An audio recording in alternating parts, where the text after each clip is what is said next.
Oh, okay. Bagong lipat ka sa Hawk and you need a guide kay Ukyo Tachibana? Since binalik ni Daddy HOK ang SNK event, let's break it down para sa bagong pasok na rank warriors dyan.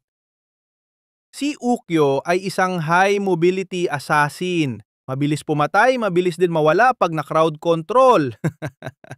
Kaya kung mahilig ka sa dash in, dash out, tsaka biglang disappear, bagay sa'yo to.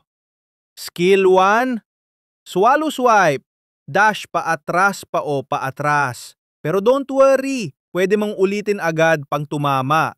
Pang reposition, pang chase, depende sa diskarte. Skill 2, heavenly hack, straight slash na may mini stun sa dulo.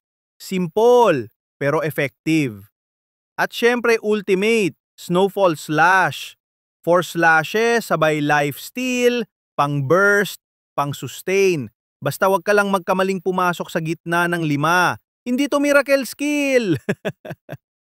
Passive niya, may enhanced basic attack every few seconds. Masakit, may slow, may heal.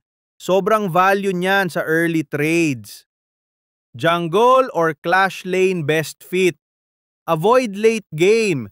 Kung di mo pa rin napatay, baka marksman muna bes. Overall, high risk, high reward hero. Kung magaling ka magposisyon, panalo to. Kung hindi, next hero na lang. Like mo to? Follow for more Hawk breakdowns. GG!